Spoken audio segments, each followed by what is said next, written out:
ପାନ୍ଥଶାଳା କେବେ ପଚାରି ବୁଝେ ନା କାହିଁକି ଲେଖିଛ ନା ଏତିକି ଜାଣିଛି ପାନ୍ଥଶାଳା ସେ ଅହିନିଆ ଦେଖ ଚା ଜୀବନ ଦୀର୍ଘ 45 ବର୍ଷ ଜୀବନ ଭିତରେ ଏ ଦେବିତୋଷ ମିଶ୍ର କିଛି ବୁଝୁ କି ନ ବୁଝୁ କିନ୍ତୁ ଏତିକି ବୁଝିଛି ପରୀକ୍ଷା ଦେବା ଠିକଣାଟା ମୋର ବୋଧେ କେହି ଉପରବାଲାଙ୍କୁ ଦେଇଛି ଜୀବନ ସାରା କେବଳ ପରୀକ୍ଷା ହିଁ ପରୀକ୍ଷା କିନ୍ତୁ ପାସ୍ କରିବା ମୋର କପାଳରେ ନାହିଁ ଧନ୍ୟବାଦ ମିଷ୍ଟର ଈଶ୍ୱର ମୋ ଉପରେ ବିଶ୍ୱାସ ଓ ଭରସା କରିଥିବାରୁ ଅଶେଷ ଅଶେଷ ଧନ୍ୟବାଦ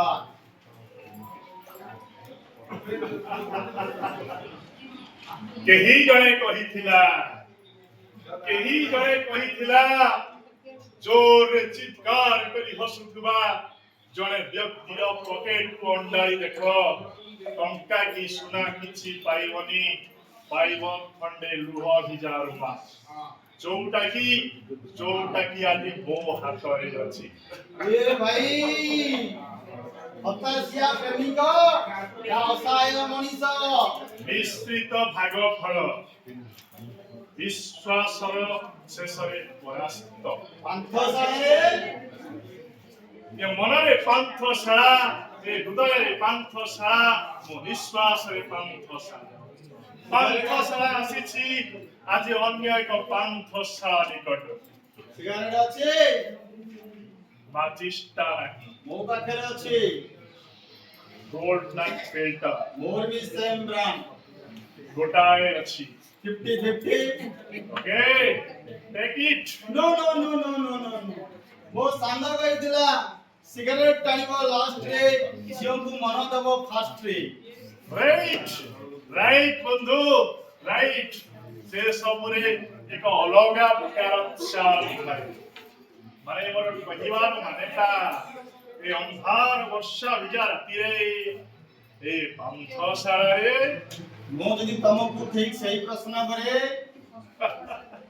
ପ୍ରଶ୍ନ ଜୀବନଟା ପ୍ରଶ୍ନମୟ ଖୋଜୁଛି ଏ ପାନ୍ଥଶାଳାର ଚାରି କାନ୍ଥରେ ଖୋଜୁଛି ମୁଁ ମୋର ପ୍ରେମିକାକୁ ଯୋଉଠି ଗୋଟି ଗୋଟି କରି ଲେଖି ଦେଇଥିଲି ମୋ ନାଁ ସହିତ ତା ନାଁକୁ ଯୋଡ଼ି ଆଜି ବି ପାଉନି କେବଳ ଖୋଜି ଚାଲିଛି ମୁଁ ବି ଖୋଜୁଛି ମୋର ସେଇ ପ୍ରେମିକାକୁ ଆଚ୍ଛା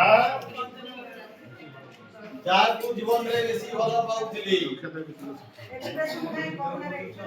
ତୁମେ ବି ତୁମ ପ୍ରେମିକକୁ ଖୋଜୁଛ no no no no no no more प्रेमिका से प्रेमिका नुह मोर प्रेम होची कृष्ण सुदामार प्रेम जगन्नाथ एवं लक्ष्मी नरसिंहर प्रेम ओ बंधुଙ୍କ କଥା କହୁଛ ନା हां भाई बंधु तो नुह बेईमानटा जे मते चिनी परिलानी जे मते बुझी परिलानी बंधु माने ठीक ସେମିତି ବନ୍ଧୁ ଆସିଲା ବେଳେ ହସର ପସରାରେ ଆସିବେ ଗଲା ବେଳେ ଦୁଃଖର ପସରାରେ ଭସାଇବେ କିନ୍ତୁ ବନ୍ଧୁ ଏମିତି ବି କେତେ ବନ୍ଧୁ ଅଛନ୍ତି ଯେଉଁମାନେ ଅନ୍ୟର ଓଠରେ ହସ ଦେବାକୁ ମଣିଷର ଶତ୍ରୁ ପାଲଟି ଯାଆନ୍ତି ଏବଂ ଲୁହର କାରଣ ହୋଇ ଯାଆନ୍ତି ମୁଁ ଯେମିତି ମୋ ସାଙ୍ଗର ବନ୍ଧୁ ହେଇଗଲି ବାସ୍ ବାସ୍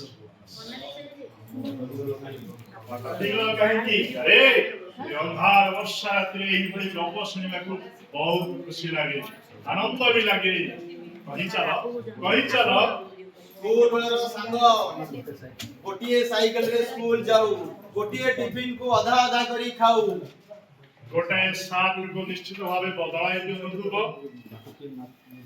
ଗୋଟିଏ ଜଣକୁ ମାଡ଼ ହେଲେ ଅନ୍ୟ ଜଣେ ଡେଇଁ ପଡୁଥିବ ନିଶ୍ଚୟ ଠିକ ଠିକ ଆରେ ତମେ କେମିତି ଜାଣିଲ ଗୋଟାଏ ମୋବାଇଲ ଗୋଟାଏ ବାଇକ୍ ଆଉ ଗୋଟାଏ ପ୍ରେମିକା ଥାଏ ସେ ଗୋଟାଏ ପ୍ରେମିକାକୁ ଆମେ ଦୁଇ ଜଣ ଭଲ ପାଉଥିଲୁ ହେଲେ ଜିତିଗଲା ସିଏ ଗୀତା ତାର ହୋଇଗଲା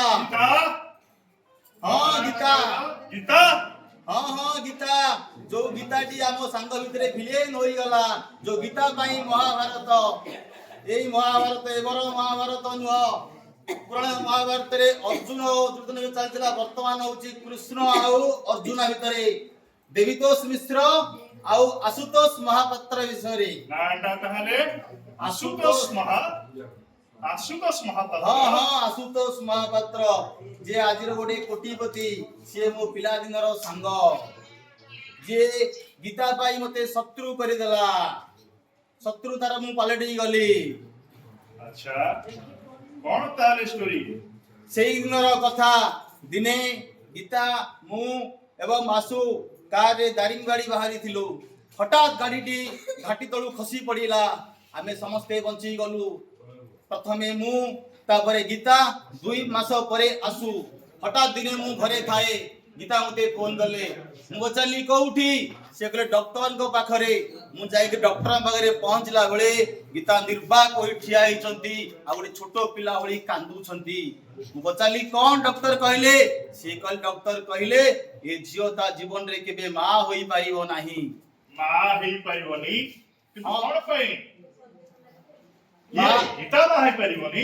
ହଁ ହଁ ଗୀତା, ଯୋଉ ଗୀତା ସହିତ ମୋ ସାଙ୍ଗର ବାହାଘରଟା ପୂର୍ବରୁ ଫିକ୍ସ ହେଇସାରିଥିଲା, କିନ୍ତୁ ବର୍ତ୍ତମାନ ସେ କହୁଛି ବାହା ହେବିନି। କାହିଁକି ବାହା ହବନି? ବିବାହ ମାନେ କଣ ସନ୍ତାନ ସୃଷ୍ଟି କରିବା? ହଁ ହଁ ବୁଝେଇଥିଲି ବହୁ, କିନ୍ତୁ କହିଲା ପ୍ରେମିକକୁ ପାଇବା ପାଇଁ ଗୋଟେ ବଂଶର ଭବିଷ୍ୟତକୁ ମୁଁ ବିପଦରେ ଠେଲି ପାରିବି ନାହିଁ, ଏହା ହେଉଛି ପାପ।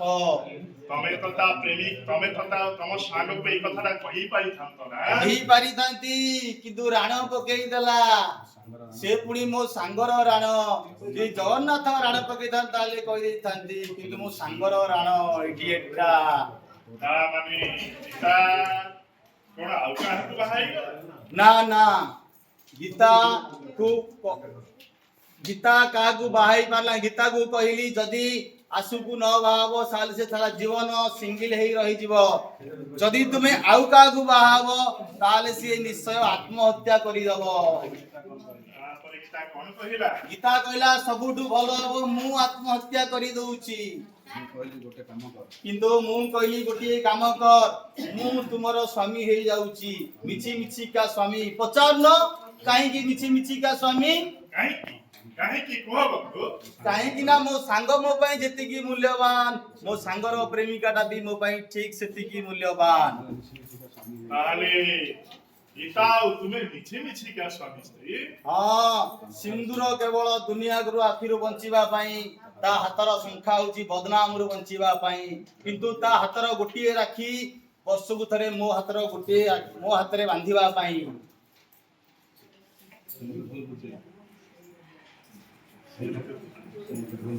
ସିଏ ମତେ ଭୁଲ ବୁଝିଲା, ତାରି ପାଇଁ ମୁଁ ବର୍ବାଦ ହେଇଗଲି, ତାରି ପାଇଁ ମୋ କମ୍ପାନୀଟା ନିଲାମ ହୋଇଗଲା। ଏମିତି କି ମୋର ସାନ ଭଉଣୀ କି ତାର ଚାକର ସହିତ ବାହା କରିଦେଲା। ଜାଣିଛ, ଏବେ 2 ଦିନ ତଳେ ସେ ମୋର ଭଉଣୀର ପୁଅଟାକୁ ବିଷ ଦେଇ ମାରିଦେବାକୁ ବସିଥିଲା। ସେ କେବେ ସେମିତି କରିପାରିବନି। ସେ କେବେ ତୁମ ଭଉଣୀକୁ ବିଷ ଦେଇ ପାରିବନି। ମୁଁ ଜାଣିଛି, ଗୋଟେ ଭଲ ବନ୍ଧୁ କେବେ ହାତରେ ବନ୍ଧୁକ ଧରି ପାରିବନି। ଗୋଟେ ଭଲ ସାଙ୍ଗ କେବେ ଗୋଟେ ଶତ୍ରୁ ହୋଇପାରିବ ନାହିଁ। ହେଲେ ଏଇ ବାନ୍ତଶାଳାକୁ ଆମେ 20 ବର୍ଷ ତଳେ ଦିନେ ଆସିଥିଲୁ। ବର୍ଷା ରାତି, ଅନ୍ଧାରୁଆ ରାତି। ଏଠି ଜଣେ ବାବୁ ଥାନ୍ତି, ତାଙ୍କୁ ଗୋଟେ ସିଗାରେଟ ମାଗି ଟାଣିଲୁ। ସେ ବାବୁ ଜଣେ ହାରମୋନିୟମ ରଖିଥାନ୍ତି ଏବଂ ସେ ବାବୁ ଗୀତ ବଜାନ୍ତି, ହାରମୋନିୟମ ବଜାନ୍ତି, ଆମେ ଗୀତ ଗାଉ। କଟି କଟି ଡବଲ କଟି, କଟି କଟି ଡବଲ କଟି। ଓକେ, ଲିଭ୍ ଇଟ୍, ମୁଁ ଆସୁଛି।